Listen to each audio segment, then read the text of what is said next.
haddee meses aad farshaxanka Soomaaliyeed iyo kuwa ragga hormar raxigan ku wada macnaha oo markii xagga maaragtay ay rogogto maaragtay ay raxmo geel maaragtay raxmadda maaragtay rugdudkeeda maaragtay haddee riixitaanka u baahanta markaas riixitaanku ma baahnin oo tii xalaashan ku wada macnaha tii xalaashan ku wada dee tii xalaasha maaragtay markay rimin tahay hal dhahay markay rimin tahay oo ritigaas wado macnaha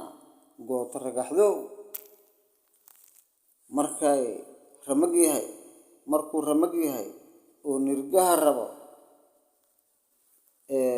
raggu agmaro reeruhu wanaajo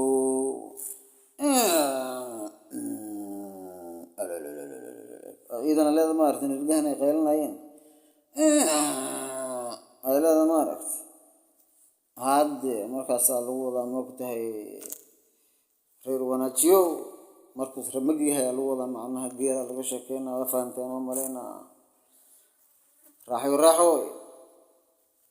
haddee raaxoy ramashada iyo riixada adduun haddii lagu rabo as rag leedahay ay kaa run tahay rees guduudiyo roobkii xalidaay maa lagu raro lagu dhawraya maa lagu raro wax ku raadsada aan ragga iyo raxmadda aan raxmadda ahayn kuma roone allow kaa reeb aamiin haddee raaxadoonay abba rag waa inaas riixdaa la rabaa bilaade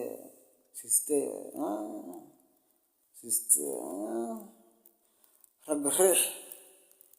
ma haysid laakiin ama mar aad ragga riixi ma haysid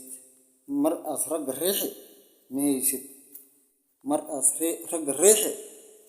haddee ma jirtaan kuwada macnaha geelan kuwada afaanteena maleyna ha isku roodina lagu dhahay baraade mar waxaa la dhahay ummaday xun shaxarqaad u talis haddee xaarka ma fogaadaan ninka qur-aankaa sheegaan maahaya mss aad farshaxanka Soomaaliyeed iyo toosigi saan maaha waa saan buraade haddee waa in salaamada